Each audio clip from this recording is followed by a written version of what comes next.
Ibovespa volta a subir após sequência histórica de desvalorização e fecha aos 115 mil pontos. Fala aí, pessoal, sejam muito bem-vindos a mais um Economia Sem Enrolação. É isso aí, galera. Sem dúvida nenhuma, esse é o vídeo mais importante do canal. Nós tivemos 13 quedas consecutivas do Ibovespa. Eu nunca vi isso. Por que eu nunca vi? Porque eu não acompanho o mercado? Não, porra, porque nunca aconteceu. Então, simplesmente, nós vemos 13 quedas. E a grande pergunta é, por que nós tivemos 13 quedas? E é isso que você vai entender nesse vídeo. Tem um problema muito grande no mundo, eu vou mostrar para vocês. Então, quem não ficar até o final é louco. Mas antes de tudo isso, eu te peço duas coisas. Se inscreva aqui no YouTube e bata no sininho. Não vale só se inscrever. Cliquei no botão inscrição.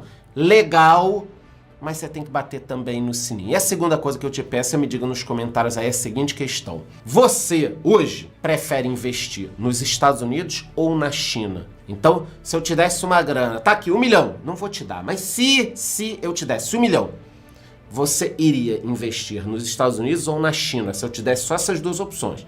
Você não tem, não, eu ia preferir Bitcoin. Não é isso, porra. Nas duas, Estados Unidos ou a China, tivesse que escolher, sem enrolação, sai de cima do muro. Coloca aí nos comentários, investir nos Estados Unidos ou na China. Se quiser justificar, tudo bem. Se não quiser justificar, coloca o nome do país, a bandeirinha, um emoji, qualquer coisa, me diga nos comentários. Antes de eu falar aqui no vídeo. Depois do vídeo fica fácil você explicar. Sem enrolação, então, bora falar aqui do fechamento da semana. Vários indicadores importantes mudando. Eu vou explicar bem o que está acontecendo, mas vamos começar pelo Ibovespa. Acho que é o mais importante para a gente aqui por enquanto. Tivemos essa esticada, esse rally, 122 mil pontos. Todo mundo falando, aí, agora eu tô ganhando dinheiro, né? Todo mundo feliz. Vocês lembram a coisa de umas 2 semanas? Os vídeos estavam felizes, coloridos, eu botava mais luz, iluminação e tal. De repente a maré virou. Vocês estavam felizes, né? Achando que investimento era um negócio alegre, e aí parece até casamento, investimento, né? Quando tá tudo bem, quebra a geladeira. Se bem que não é muito bom comparar investimento com casamento, então ninguém vai querer investir aqui, né? A pessoa já tá casada, então foda-se. Mais uma coisa eu não quero. Mas Ibovespa subindo, 122 mil pontos, começou a cair uma sequência de quedas. Aqui é importante a gente falar também que o Ibovespa caiu 13 vezes, 13 dias consecutivos, só que não caiu muito também. Ele foi caindo um pouquinho, o que não alivia. Mas não foi aquela queda, por exemplo, para 95 mil pontos. Caiu dos 122, está aí na tela de novo, caiu dos 122 para 115 mil pontos. Lembrando que o Ibovespa é muito concentrado. Eu estou para fazer um vídeo sobre as principais posições do Ibovespa. O Ibovespa é muito concentrado em poucas empresas. Quer dizer, se a Petrobras vale os bancos numa semana, se eles caem, acabou, não tem como o Ibovespa subir. Isso é um problema, nós temos poucas empresas. Eu espero que no próximo movimento de alta com IPOs, nós tenhamos boas empresas. Mas no longo prazo, olhando o histórico, eu continuo sempre otimista. Já o dólar subiu um pouco, bateu ali, colocou a cabecinha nos R$5, mas fechou a semana em 4,96. Sexta-feira estava 4,99 direto, eu tirei alguns prints. Tem que ficar de olho no dólar. Por quê? Porque o preço da gasolina e de vários outros insumos aqui são cotados, esses insumos, em dólares. Quer dizer, se o dólar disparar, complica muito a questão da inflação. Então, olho no dólar. O dólar não é só para sua Disney. Caiu, eu vou para Disney. Subiu, eu não vou para Disney. Não é só isso, tá? Se o dólar, por exemplo, disparasse agora, Deus me livre, para 5,50, a gasolina ia para 7,50. Então, tem um impacto muito grande. E o nosso querido, amado Bitcoin despencou dos 29 mil dólares para 26, agora a gente pode olhar no meu reloginho que está até um pouco menos.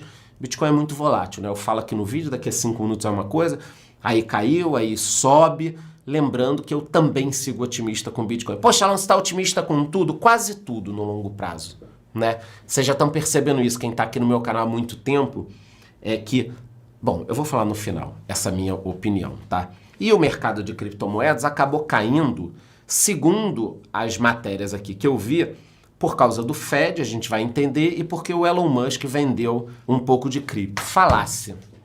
O Fed até impacta um pouco, mas toda vez que o Bitcoin cai, que eu acho que acontece? O Bitcoin caiu. Aí a galera, caralho, por que caiu? O que tá acontecendo? Aí a gente começa a procurar a notícia, aí acha uma notícia, foi por causa disso. Cara, caiu porque caiu, é mercado. Caiu porque caiu.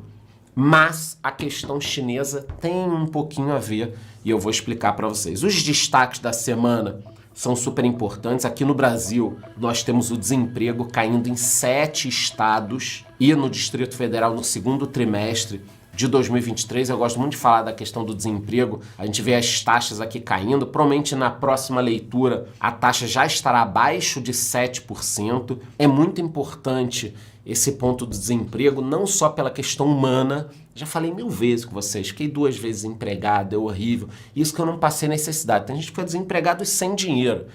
Você chega numa festa, todo mundo te pergunta, você trabalha com o quê? É uma merda. E quem sabe que você está desempregado? O cara já sabe que você está desempregado.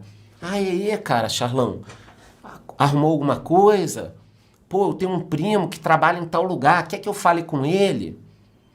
Pô, você tá fazendo alguma coisa? Aí você fica ali 2 meses e não arruma emprego. Aí o que todo mundo pensa? Porra, a gente é muito fácil trabalhar. Não, tá trabalhando porque não quer. Ninguém sabe a tua realidade. Então, ficar desempregado é uma merda. Por isso que quando eu vejo a taxa de desemprego caindo, eu fico feliz. Esse no lado humano. No lado da economia, que é o meu trabalho há 25 anos, gira a economia.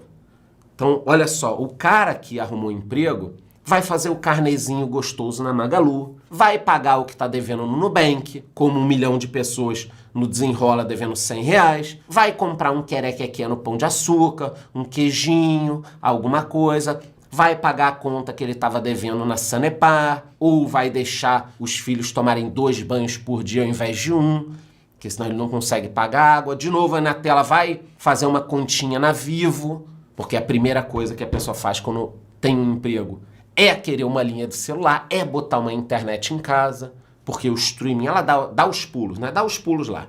Uma pessoa divide 3 streams, põe TV Box. Eu não estou incentivando ninguém a fazer isso. Mas é uma realidade no Brasil. Divide a internet com o vizinho, só que você divide a internet com o vizinho porque você está sem grana. Quando você tem o teu dinheiro, você quer ter a sua internet. Então, o desemprego caindo gira a economia de uma forma violenta. Só que guardem uma coisa, tá? Quando o desemprego cai, você já entendeu que ele gira a economia, certo? Se ele gira a economia, os preços aumentam, aumenta a inflação. Então vocês têm que aprender aqui o seguinte: sempre que o desemprego cai ou está baixo, existe uma pressão inflacionária. Mas guarda isso, que é o que acontece nos Estados Unidos. Por quê? Desemprego na casa dos 3,5%, que é praticamente o pleno emprego, não está trabalhando quem não quer. O sujeito está trabalhando numa empresa, você abriu a tua, quer contratar ele, o que você faz? Aumenta o salário. E aí esse cara é bom, eu agora quero ele de volta na minha empresa, eu aumento o salário mais ainda. Então, o desemprego baixo causa, normalmente, um aumento da renda. Porque as pessoas trocam mais de emprego e tudo mais. Essa é a dinâmica da economia. Não estou dizendo se eu concordo, discordo, a gente teria que discutir. Aqui é só para que vocês entendam. Então, eu estou muito feliz com a queda do desemprego no Brasil. O desemprego é diferente no Brasil por regiões. Cada região vai ter o seu desemprego. E eu não vejo aqui uma crítica ao governo, uma política para reduzir o desemprego nas regiões onde ele é maior. Você tem que ter uma política. Qual política? Aí a gente vai discutir de outra forma. Turismo, cassino, esporte. Turismo é muito bom. Turismo resolve muitos problemas imediatamente, só você diminuir a violência. E acho que uma outra notícia da semana que movimentou muito foi o aumento da gasolina e do diesel. Eu, inclusive, falei isso no meu podcast. Tá aí, eu tenho um podcast no Spotify todos os dias, 5 minutos. Cara, é uma fonte de informação para você todo dia ali. Não tá dando bobeira. Então, a Petrobras anunciou o aumento da gasolina e do diesel, já estava começando a ter um burburinho de uma possível falta de diesel por aí, porque a gente importa diesel, estava importando caro e vendendo aqui barato. A Petrobras repassou o preço. Resolveu o problema? Não, porque ela não repassou tudo. O governo está segurando os preços com medo da inflação subir. Porque ele quer que o Banco Central, que o Copom, diminua a taxa de juros. Então, se ele subir a gasolina toda agora, a defasagem, isso vai afetar a inflação, o Copom não vai querer reduzir o juro. Olha o rolo, cara. E vocês estão vendo aqui, esse vídeo vai pegar 150 mil pessoas, né? São 150 mil pessoas que vão entender isso. A maior parte da população não entende. Nem para pensar o seguinte, de repente uma gasolina um pouquinho maior livra a gente de vários problemas, porque lá na frente esse problema vai estourar. Também tivemos o caso das joias aqui, não tem como eu não falar sobre esse caso. Estão quebrando o sigilo do Bolsonaro, da Michelle, parece que tem gente que vai querer confessar. A cobertura da mídia é muito complicada, jornais a favor do Bolsonaro não falam nada. E os outros jornais, Globo News, CNN, você vê quase uma emoção nos jornalistas. Ah lá, é isso, vai ser preso, tal. Os caras não deveriam ter essa postura, eles deveriam dar a notícia. Por quê? Porque, porra, o Bolsonaro passou 4 anos falando, os caras são tendenciosos, são não sei o que, são... Aí agora os caras estão se comportando exatamente como ele falou. Ao invés de dar a notícia, os fatos ali, aumentam umas coisas, aí omitem que, porra, o Lula saiu com 9 containers também de produtos que ele ganhou. Eu não estou dizendo que um está certo ou está errado, não. Inclusive, eu acho que se os dois estão errados, os dois deveriam ir para a cadeia, né? O Brasil precisa que a justiça seja mais firme com todo mundo. Então, o cara acusou de serem tendenciosos à mídia. Aí estão fazendo justamente isso. Então dá um rolo do caralho e a gente fica meio perdido. Quer dizer, quem tá falando a verdade? Quem tá mostrando os fatos? Fica muito difícil. O brasileiro é falar o brasileiro, mas não, nos Estados Unidos está acontecendo a mesma coisa, né? A gente está sem fontes seguras de informações. Não sei se vocês se sentem assim também. Eu me sinto todos os dias. No mundo, saindo um pouco aqui do Brasil, começando obviamente pelos Estados Unidos, o número de pedidos de auxílio-desemprego caiu. Então, lembrando que eu falei recentemente agora, há 2 minutos, a recessão está saindo de cena. O próximo trimestre, quando for divulgado, vai ser mais forte. Então, vocês já sabem, isso causa uma pressão inflacionária. Desemprego baixo, todo mundo consumindo, todo mundo trocando de empresa e ganhando aumento de salário, soca a inflação. Os títulos do Tesouro dispararam, tá a maior taxa nos Estados Unidos, a bolsa caiu em função disso. Por quê? Porque, devido a todos esses fatores que eu acabei de explicar, olha o que o Banco Central americano falou. Foi a grande notícia americana essa semana. Autoridades do Fed não descartam novas altas na taxa de juros. Mostra a ata. Então, a ata do Copom deles disse o seguinte: devido a todas essas situações que eu mostrei aqui no vídeo, eles devem estar assistindo o meu vídeo, né, com legenda e tal. Devido a todas essas situações, talvez nós tenhamos que subir o juro mais uma vez. Caralho, mais uma vez o juro americano. Galera, esse patamar de 5%, 6%, já é altíssimo. As hipotecas lá estão 7, 8, a depender do teu crédito. É um negócio absurdo. Isso está atrapalhando a economia americana. De um lado, você está um pouco aquecido, do outro, você está causando uma bomba nos financiamentos imobiliários, de carro, estudantil, tudo isso. Olha quanta coisa está acontecendo no mundo ao mesmo tempo, tá? Porém, essa queda da Nasdaq e da Bolsa Americana como um todo, e essa paralisação um pouco da Bolsa Americana, pode ser uma oportunidade para você começar a investir no exterior, e esse dólar abaixo de 5. Então tá aí na tela, fazer o meu jabá aqui. Para quem não sabe, tá vendo em outro planeta, eu tenho uma comunidade onde lá dentro você tem acesso a um curso completo de investimento no exterior, um passo a passo, como investir, por onde, as empresas, um curso completo, onde você vai aprender a investir no exterior e ainda está muito baixo o preço da comunidade. Como a gente está colocando conteúdo, ela vai começar a subir de preço. Então entra logo antes que ela suba, que aí você não vai pagar a diferença, tá? Um outro ponto também para a gente finalizar os Estados Unidos é que o Michael Burry, aquele cara do A Grande Aposta, que investiu na crise de 2008, ganhou muito dinheiro, ele fez uma nova aposta contra a economia americana, contra a bolsa. Então ele está acreditando que o mercado vai acabar caindo. Muita gente está fazendo isso. Agora, Não é a primeira vez que ele faz isso, nem a segunda, nem a terceira. Desde que ele acertou a queda de 2008, volta e meia, ele fica tentando. Vai dar merda, vai dar merda, vai dar merda. Uma hora vai dar e vão falar, pô, ele acertou de novo. Pô, vamos imaginar que todo ano eu venho aqui e falo, olha, esse ano, vou falar um negócio pra vocês. Esse ano vai ser o pior ano da história da Bolsa Americana. Todo ano eu posso falar isso num vídeo e deixo guardado. Daqui a 15 anos, nos próximos 15 anos, vai ter um mês que vai ser o pior mês dos últimos tempos. Isso aqui. Aí eu vou falar, tá vendo? Eu acertei o mês, eu acertei o ano. Isso pode fazer do mês, do ano, da semana. Então, eu acho foda essa galera que fica... Eu prefiro, hoje em dia, os investidores de longo prazo, tipo o Buffett, o Peter Lynch, esses caras do Ray Dalio, que os caras vão, e o patrimônio vai só aumentando, que é o que acontece comigo. Já na Europa, vamos passar bem rápido aqui, vamos acelerar, a Holanda teve uma contração e entrou em recessão técnica. O que é recessão técnica? 2 trimestres, acertei, 2 trimestres, 3 trimestres é foda, fala, 2 trimestres em queda do PIB. Isso é uma recessão técnica, a Holanda entrou. E a inflação no Reino Unido caiu para baixo de 7%, mas ainda é muito alto. Último país aqui que a gente vai falar antes do tema principal é a Argentina, nosso irmão aqui no continente. Tivemos as eleições primárias, eu falei lá no podcast, o Milei ficou na frente. Não acho ainda que ele vai ganhar.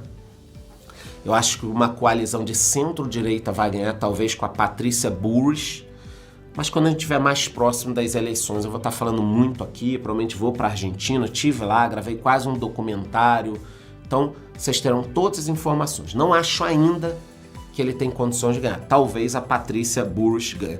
Mas a situação na Argentina está muito conturbada para variar. Uma explosão do dólar, o FMI cobrando a Argentina de uma porrada de coisa, discutindo suspensão da carne. Olha aí, o FMI queria uma desvalorização de 100%, o dólar blue subiu, e isso aqui que me deixa bem impressionado. A Argentina vai congelar o preço do petróleo em 56 dólares para conter a inflação. Cara, que loucura! Pelo amor de Deus! Quem acompanha o meu canal há mais de um ano, pelo menos, você pode ser médico, dentista, advogado, Uber, engraxate, qualquer coisa. Se você acompanha meu canal há um ano, você já sabe, cara, é um negócio de ficar nervoso pra caralho. Só que eu não posso mais bater porque o monitor já tá sacudido. Quem acompanha o meu canal sabe que congelar preços não segura nada. Ou você causa a falta do produto, ou você cria uma destruição de valor. Aqui eles vão destruir valor. O próprio valor que tem no solo, a capacidade de investimentos. Então, caralho, em 2023, como alguém pode pensar que congelar um preço vai segurar a inflação? Não vai. Não vai segurar a inflação. Vai criar mercado paralelo, um rolo do cara. Se eu tivesse lá, eu ia estar ganhando muito dinheiro na Argentina. Como alguém pode pensar que vai segurar a inflação e que vai dar certo? Caramba, cara. Eu tenho certeza que você que está me escutando aí, deitado na cama, tomando um chimarrão, mate, curtindo, você sabe, você tem certeza que nem eu, né? Caramba, como os caras não sabem que isso não vai dar certo? Pois é, mas eles vão lá e acabam fazendo. Então a Argentina está congelando o barril do petróleo em 56 dólares. Impressionante, cara. Eu não queria dar essa notícia aqui para vocês. Agora vamos falar sobre o tema principal que nós estamos de olho aqui. Qualquer novidade, inclusive, eu sempre vou estar falando lá no podcast diário. China. A China nos preocupa. Aí você deve estar pensando, caralho, Charlão, você está há 15 minutos falando só pica, a China que te preocupa? É, cara. Esquece tudo que eu falei no vídeo. Pô, mas esquece. É tudo fichinha perto do problema que a gente pode ter aqui na China. Que é um problema que fica até difícil de mencionar por causa deles, tá? Então, essa semana estourou aí a história de que a construtora Evergrande, que vocês já ouviram falar, pediu proteção contra a falência em Nova York. Muita gente noticiando que a crise imobiliária pode ser muito pior do que os dados mostram. Essa notícia aqui é de 2021. Entenda a crise no mercado imobiliário chinês e o caso Evergrande. Então eles tinham uma dívida lá atrás, essa dívida aumentou. Quer dizer, quem acompanha o meu canal aqui vai lembrar, um pouco menos de 2 anos, nós tivemos o problema da Evergrande. Foi a mesma coisa que agora essa semana. Caiu tudo, deu confusão e tal. Depois, o mercado se recuperou. Mas a história morreu. Né? Deve ter sumido com algumas pessoas. A história morreu e talvez outras coisas tenham morrido. Só que essa crise é grande. Inclusive, ano passado saiu uma matéria dizendo como essa crise poderia impactar o Bitcoin, que é o que muita gente está dizendo que aconteceu agora, porque parte do lastro da Tether, que é uma stablecoin, está em títulos comerciais que podem ter a ver com o mercado imobiliário chinês. Charlão, não entendi nada. Tá, só guarda que essa crise imobiliária chinês pode derrubar um pouco o Bitcoin. Guarda isso, que também tem um pouco a ver. Esse movimento da Evergrande, que está sendo chamado de Evergrande 2.0, porque o primeiro foi em 2021, esse segundo agora, é grande, mas nós temos várias incorporadoras que estão tendo problema. Então, o governo da China cada vez mais esconde os dados do resto do mundo, cortou os juros e deixou de divulgar os dados de emprego entre jovens. Eu já falei isso, inclusive falei no podcast, falei em outros vídeos já. O desemprego entre jovens estava subindo muito. O que o governo da China fez? Corta a divulgação. Tá resolvido, né? Olha que lindo, né? Olha como o amor vence algumas vezes. Então, desemprego entre jovens subindo. Para de divulgar os dados. Esse mês vai subir o desemprego entre jovens na China? Não vai. Mês que vem vai subir? Não vai. Então, puta decisão governamental, né? O comunismo é lindo. Então, cortaram os dados, cortaram os juros. Mas como será que está a economia chinesa? Dá para confiar num país que corta dados? Eu não sei. Então, estudos realizados por corretoras privadas apontam divergências nos dados imobiliários chineses. A galera foi lá, estudou, falou, não está batendo muito esses números. Mas também o pessoal não voltou para falar que números não bateram. Não, falando sério agora, as coisas não batem. Quer dizer, como é que a gente vai confiar nesses dados? Ah, mas será que os dados estão tão errados? Cara, vocês lembram do caso das lojas americanas, que as ações caíram em mais de 90%? Vão imaginar que se em uma empresa, uma brasileira, a gente tinha uma pica de 40 bi, qual o tamanho do rombo na China? 100 bi, 200 bi, 300 bi, 1 trilhão? A Charlão, 1 trilhão é impossível. Acabei de mostrar, cada dia eu quebro um negócio. Acabei de mostrar que as americanas, uma empresa no Brasil deixou um rombo de 40 bi. Então, por que um país, a segunda maior economia do mundo, não pode deixar um rombo de 1 tri, 2 tri, 3 tri, 3 tri, 3 tri?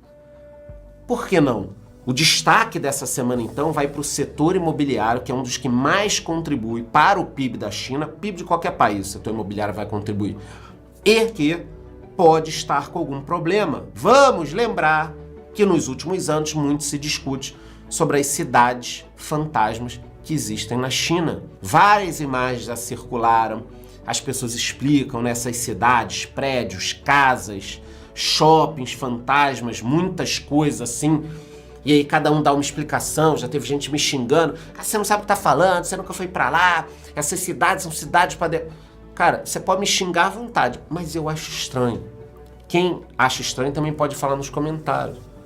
Ah, mas os chineses, né, saiu até uma matéria, conseguem construir um prédio de 10 andares em 30 horas. Tá bom, mas se não tiver ninguém pra botar lá dentro, é até ruim. Você vai sair construindo e vai cagar tudo. Então, vocês estão entendendo como essa situação é delicada na segunda economia do mundo, que é o comprador, o maior comprador de vários países. Então, se a China cagar, caga o Brasil. Só que não caga só o Brasil. Caga 100 países. Para fechar aqui, vamos falar de causas e consequências e a minha conclusão. As causas dessa crise na China: desaceleração da economia no pós-Covid, alta dos preços, excesso de investimentos e o boom das construções. Essas foram as causas. E as consequências? Atraso das incorporadoras, imóveis vazios, investidores preocupados e o impacto na economia global. Essa crise causa uma crise. Porque você está vendo lá problema no mercado imobiliário. E você é um chinês, você tem dinheiro. Você não vai comprar outro imóvel subindo na planta. Teu vizinho comprou um imóvel na planta, não subiu. Você vai comprar? Não vai. Então a economia ela é muito comportamental também. Eu canso de falar isso com vocês. No Brasil, o impacto é grande. O Ibovespa fica muito mais volátil. E a Vale, por exemplo, que vende commodities, minério de ferro, acaba sendo muito afetada. Então, cara, joguei uma tonelada de informação em vocês, sem notícias e tal. Qual a minha conclusão? 13 pregões, não sei o quê, problema nos Estados Unidos de inflação, problema na China, Holanda em recessão, cheio de ruído. Qual a minha opinião? Tá na tela. Oportunidades. Isso está gerando oportunidade na Nasdaq, está gerando oportunidade no Bitcoin, vai gerar oportunidade nas ações aqui. Essa semana a gente teve um pico na renda fixa, voltando a 11% pré. Quando você pensa e vira, se torna um investidor de longo prazo, essas quedas acabam te dando um sorriso. Não as notícias, tá? Óbvio que eu fico triste, mas a queda te dando um sorriso. Por quê? Essa semana é minha semana de aporte. Quem me conhece? Vocês acham que eu quero que eu pegue fogo o mercado, aquele meme da menininha com o mercado pegando fogo atrás? Ou vocês querem? Vocês acham que eu quero que dispare o mercado? Meu irmão, eu quero que desabe essa porra toda, porque eu vou fazer aporte. O meu aporte é fixo, 10, 15, 20 mil ali, na carteira do canal. Eu prefiro que o MXRF11, no dia da minha compra, a cotação seja 11 ou 9? 9. Ah, mas o teu patrimônio... Meu irmão, longo prazo. Itaúsa, 7 ou 10? Para comprar 7. Depois eu fico reclamando. Então, nesse momento, se vier uma crise grande, cara, eu já estou pensando. Eu vou falar aqui, né, no podcast, na comunidade... Onde a gente vai investir? Quais serão as oportunidades? Não que eu queira uma tragédia, pelo amor de Deus, eu não quero. Mas caso ela ocorra, como nós vamos ganhar dinheiro? É isso aqui que eu tô pensando, essa é a minha opinião, tá? Não esqueça de entrar na minha comunidade, porque vai subir o preço, vocês vão reclamar comigo. Tá muito baixo ainda, tá fora do padrão, a gente vai ter que subir lá, tá?